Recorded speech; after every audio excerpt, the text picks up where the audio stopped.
Hello viewers, welcome back to my channel.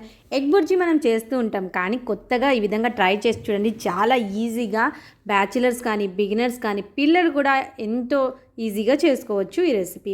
మరి ఎందుకు ఆలస్యం ఫ్రెండ్స్, పదండి రెసిపీ చేసే విధానం చూసేద్దాం. ముందుగా ఒక కడాయి తీసుకొని అందులో 3 నుంచి 4 కట్ చేసిన ఉల్లిపాయలను యాడ్ చేసుకోవాలి.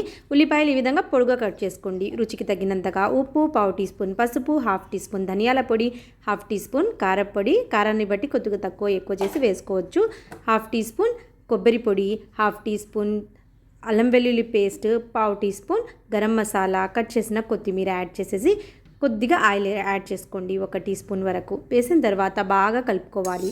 ఈ విధంగా మొత్తం ఇంగ్రీడియంట్స్ బాగా కలిసిపోయేంత వరకు కలుపుకోవాలి.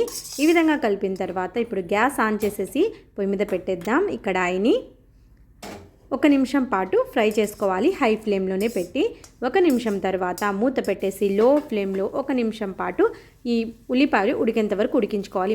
ఎక్కువగా ఉడకాల్సిన అవసరం లేదు, పచ్చి స్మెల్ వెళ్ళేంత వరకు మాత్రమే ఉడికించుకోవాలి. ఇప్పుడు ఒక బౌల్లో 3 కోడిగుడ్లను పగలగొట్టి బీట్ చేసి పక్కన పెట్టుకోవాలి. ఇప్పుడు ఈ ఉల్లిపాయ పచ్చి స్మెల్ వెళ్ళేంత వరకు ఫ్రై చేసుకున్నాం కదా, కొద్దిగా సైడ్ చేసేద్దాం. చేసిన తర్వాత మనం ఈ కోడిగుడ్డును బీట్ చేసి పెట్టుకున్నాం కదా, ఈ కోడిగుడ్లను ఇందులో యాడ్ చేసుకోవాలి. గ్యాస్ ఫ్లేమ్ని హై ఫ్లేమ్లోనే పెట్టుకోండి. ఇప్పుడు ఈ ఉల్లిపాయలను కూడా ఇందులో కలుపుకోవాలి. నెమ్మదిగా కలుపుతూ ఉండండి, అప్పుడే బుర్జీ బాగా రెడీ అయిపోతుంది. ఎక్కువగా కలిపామనుకోండి మొత్తం కలిసిపోతుంది. మనం వేసిన కోడిగుడ్డు అంతగా కనిపించదు, అందుకని కలిపిన తర్వాత మూత పెట్టేసి 1 నిమిషం పాటు లో ఫ్లేమ్లో ఉడకబెట్టుకోండి. తర్వాత మూత తీసేసి ఒక సగం నిమిషం పాటు బాగా హై ఫ్లేమ్లో ఫ్రై చేసేసుకొని గ్యాస్ ఆఫ్ చేసుకోవాలి. రెడీ అయిపోయింది ఎంతో రుచికరమైన ఎగ్ బుర్జీ. మీరు కూడా తప్పకుండా ట్రై చేసి చూడండి. ఈ రెసిపీ అయితే నా కొడుకు చేశారండి. మీరు తప్పకుండా లైక్ చేసి మీ ఫ్రెండ్స్తో షేర్ చేయండి.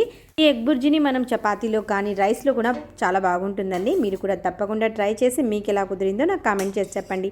రెసిపీ కనుక నచ్చితే లైక్ చేసి మీ ఫ్రెండ్స్తో షేర్ చేయండి.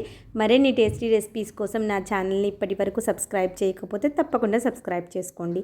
మళ్ళీ కలుద్దాం ఇంకొక వీడియోతో. Thank you for watching.